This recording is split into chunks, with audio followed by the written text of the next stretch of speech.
આદિમાનવ ભારતમાં તેમજ પૂર્વ દક્ષિણ આફ્રિકામાં એક સાથે ઉત્પન્ન થયા.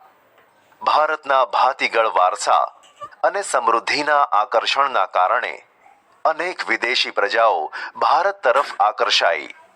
અહીં અનેક જાતિઓ આવી.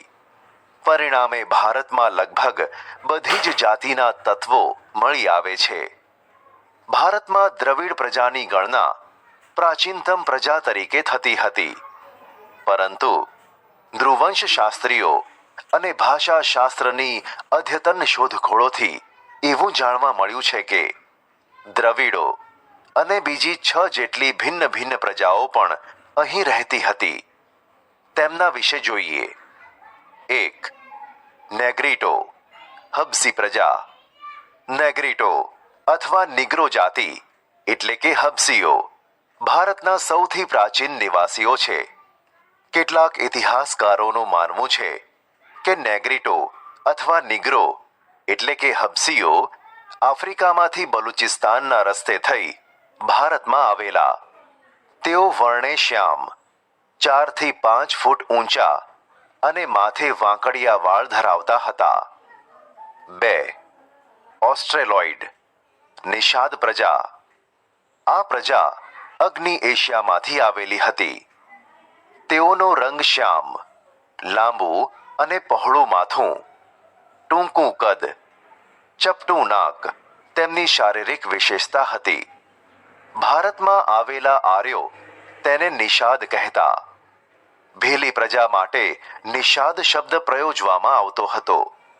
ભારતની કોલ અને મુંડા જાતિ, અસમની ખાસી પ્રજા, નિકોબાર અને બ્રહ્મદેશ, હાલનું મ્યાનમારની જાતિઓમાં આ પ્રજાના લક્ષણો વિશેષ જોવા મળે છે. ભારતની સંસ્કૃતિ અને સભ્યતાના વિકાસમાં આ પ્રજાનો ફાળો વિશિષ્ટ છે. તેઓ માટીના વાસણો બનાવવા, ખેતી કરવી, સુતરાઉ કાપડનું વણાટકામ કરવું વગેરે જેવા કેટલાક કૌશલ્યો માટે જાણીતા હતા. તેઓ પોતાની ધાર્મિક માન્યતાઓ ધરાવતા હતા. 3. દ્રવિડ લોકો. દ્રવિડ મૂળ ભારતના હતા. તેમને મોહેન્જો દડોની સિંધુ સંસ્કૃતિના સર્જકો અને પાષાણ યુગની સંસ્કૃતિના સીધા વારસદાર તરીકે ઓળખવામાં આવે છે. ઉત્તરમાંથી આવેલી વિવિધ પ્રજાની ભાષા અને સાંસ્કૃતિક લક્ષણો ટકી રહ્યા. સમયાંતરે આ લોકો દ્રવિડ કહેવાયા. દ્રવિડોએ માતા રૂપે દેવી એટલે કે પાર્વતી અને પિતૃ રૂપે પરમાત્માનો એટલે શિવની પૂજાની સમજ આપી. દીપ, ધૂપ અને આરતીથી પૂજા કરવાની પરંપરા દ્રવિડોએ આપી હોવાનું મનાય છે. આ ઉપરાંત પ્રકૃતિ પૂજા, પશુ પૂજા વગેરે દ્રવિડોની ભેટ છે. દ્રવિડોના મૂળ દેવો આર્યોએ સ્વીકારી લીધા અને તેમને સંસ્કૃતિના દેવો તરીકે પુનઃ સ્થાપ્યા. સમય જતાં ઉત્તરના પ્રચંડ પ્રભાવ હેઠળ દ્રવિડોમાં આર્ય સંસ્કૃતિ ઊંડે સુધી વ્યાપી ગઈ. આંતરજ્ઞાતીય લગ્ન સંબંધો પણ પ્રસર્યા. દ્રવિડોમાં માતૃમૂલક કુટુંબ પ્રથા પ્રચલિત હતી. તેઓએ અવકાશી ગ્રહોના ક્ષેત્રમાં અને વિવિધ કલાઓ જેવી કે કાંતવું, વણવું, રંગવું, હોડી તરાપા જેવા ક્ષેત્રોમાં તેમનું વિશેષ પ્રદાન જોવા મળે છે. આર્યોના પ્રભુત્વ બાદ તેઓ દક્ષિણ ભારત તરફ ખસતા ગયા અને ત્યાં સ્થિર થયા. આજે દક્ષિણ ભારતમાં દ્રવિડ કુળની તમિલ, તેલુગુ, કન્નડ અને મલયાલમ જેવી ભાષાઓ બોલતા લોકો વસે છે. પ્રારંભિક તમિલ સાહિત્ય ઉર્મિની અભિવ્યક્તિથી ભરેલું છે. 4. અન્ય પ્રજાઓ.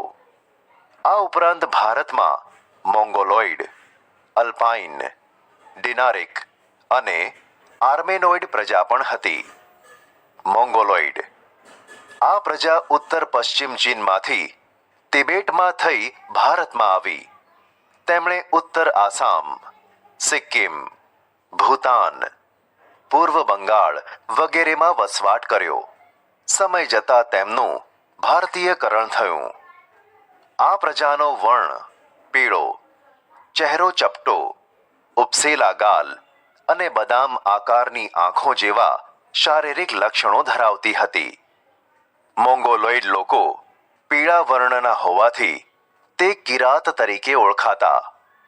અલ્પાઇન, ડિનારિક અને આર્મેનોઇડ આ પ્રજાઓ કે જે મધ્ય એશિયામાંથી આવેલી પ્રજાઓ છે. આ ત્રણ જાતિઓ એક સમાન ભૌતિક ગુણો ધરાવે છે. આ પ્રજાના અંશો ખાસ કરીને મહારાષ્ટ્ર, બંગાળ, ઓડિશા, ગુજરાત અને સૌરાષ્ટ્રમાં વધુ પ્રમાણમાં જોવા મળે છે. 5. આર્યો. ભારતની આર્ય સભ્યતાના નિર્માતાઓ આર્ય એટલે કે નોર્ડિક લોકો હતા. પ્રાચીન કાળમાં હિન્દુઓ આર્ય કહેવાતા. તેઓની મુખ્ય વસ્તી જે પ્રદેશમાં હતી તે પ્રદેશને આર્યાવર્ત નામ અપાયું હતું. પ્રાચીન સમયમાં પ્રથમ આર્ય વસ્તી વાયવ્ય ભારતમાં હતી. ત્યાં 7 મોટી નદીઓ વહેતી હોવાના કારણે તેમણે તેને સપ્ત સિંધુ નામ આપ્યું. ઉત્તર વૈદિક કાળમાં આર્યાવર્તનો પૂર્વમાં મિથિલા એટલે કે બિહાર સુધી અને દક્ષિણમાં વિંધ્યાચળ સુધી વિસ્તાર થયો. અન્ય સમકાલીન પ્રજાઓ કરતાં આ વધુ વિકસિત હતા. આર્ય ભરત રાજા કે ભરત જાતિના નામ પરથી આ વિશાળ પ્રદેશ ભરત ભૂમિ, ભરતખંડ, ભારત વર્ષ કે ભારત જેવા નામોથી ઓળખાવા લાગ્યો. આર્યો પ્રકૃતિ પ્રેમી હતા. તેઓ વૃક્ષો, પહાડો, સૂર્ય, વાયુ, નદીઓ, વરસાદ વગેરેની પૂજા આરાધના કરતા હતા. તેમણે આ દરેકની સ્તુતિઓ એટલે કે ઋચાઓની રચના કરી હતી. સમય જતાં વેદ પઠન પ્રચલિત બન્યું. સમયાંતરે તેમાંથી ધાર્મિક વિધિઓ શરૂ થઈ અને તે પછી યજ્ઞ યાગાદી ક્રિયાઓ ભારતમાં શરૂ થઈ. ભારતમાં આવેલી વિવિધ પ્રજાઓની સંસ્કૃતિઓના વિશિષ્ટ તત્વો અપનાવી લઈને એક સમન્વયી સંસ્કૃતિનું સર્જન થયું. સમયાંતરે ભારતમાં આવીને વસેલી આ બધી જાતિઓ વચ્ચે લગ્ન સંબંધો દ્વારા પ્રજાઓનું સંમિશ્રણ થતું ગયું.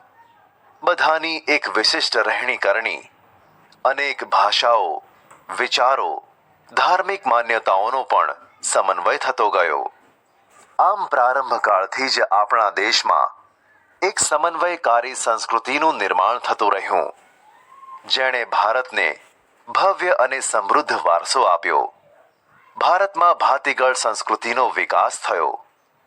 આ પ્રજાઓ પરસ્પર એટલી ભળી ગઈ કે તેમનું કોઈ સ્વતંત્ર અસ્તિત્વ જ ન રહ્યું, અર્થાત તેમનું ભારતીયકરણ થયું. આ રીતે પ્રાચીન ભારતમાં આવેલી વિવિધ પ્રજાઓના સંમિશ્રણથી ભારતનો સાંસ્કૃતિક વારસો વિવિધતાપૂર્ણ, ભાતીગળ અને સમૃદ્ધ બન્યો અપાવ્યું છે. આ ભવ્ય વારસાને સાચવીને વિશ્વમાં પ્રતિષ્ઠિત ગૌરવભર્યું અગ્રીમ સ્થાન પ્રાપ્ત કર્યું છે. તેને સાચવવું તે ભારતના પ્રત્યેક નાગરિકની પવિત્ર અને પ્રાથમિક ફરજ છે. આપણે આપણા પ્રાચીન ઐતિહાસિક મૂલ્ય અને મહત્વ ધરાવતા વારસાના સ્થળોને કોઈ નુકસાન ન પહોંચાડે અને તેનું જતન કરે તે માટે બંધારણમાં નાગરિકની મૂળભૂત ફરજો જણાવી છે. તે મુજબ આપણા ભારતીય બંધારણના અનુચ્છેદ 51 માં ભારતના નાગરિકની જે મૂળભૂત ફરજો દર્શાવી છે તેમાં પણ 6 જ ટ અર્થાત 6, 7 અને 9 દર્શાવ્યા મુજબ આપણી સમન્વિત સંસ્કૃતિના સમૃદ્ધ વારસાનું મૂલ્ય સમજી તેની જાળવણી કરવાની ફરજ. જંગલો, તળાવો, નદીઓ અને વન્ય પશુ પંખીઓ સહિત કુદરતી પર્યાવરણનું જતન કરવાની અને તેની સુધારણા કરવાની અને સર્વ જીવો પ્રત્યે અનુકંપા રાખવાની ફરજ. જાહેર મિલકતોનું રક્ષણ કરવાની અને હિંસાનો ત્યાગ કરવાની ફરજોનો સમાવેશ કરવામાં આવ્યો છે. વિદ્યાર્થી મિત્રો, આમ પ્રકૃતિએ જે રમ્ય ભૂમિ દ્રશ્યો ભારતની ભૂમિ પર સર્જેલ છે તેની સુંદરતા, પવિત્રતા અને શુદ્ધતાને આપણે સહુ સાથે મળીને એક નૈતિક ફરજ સમજીને જાળવવા જોઈએ. વારસાનું ઘડતર અને ક્રમિક વિકાસ ભારતને મળેલ વિશિષ્ટ પ્રાકૃતિક રચના પર આધારિત છે. પ્રકૃતિ દ્વારા ભારતને અઢળક સમૃદ્ધિ પ્રાપ્ત થઈ છે. આ પ્રાકૃતિક વિશિષ્ટતાઓએ ભારતને દરેક ક્ષેત્રોમાં વિકાસ માટેની અણમોલ તક પૂરી પાડી છે. ભારતનો વારસો એ હજારો વર્ષોથી ભારતના લોકો દ્વારા આર્થિક, રાજકીય, સામાજિક અને સાંસ્કૃતિક ક્ષેત્રે કરેલ વિકાસનું પરિણામ છે તેમ કહી શકાય.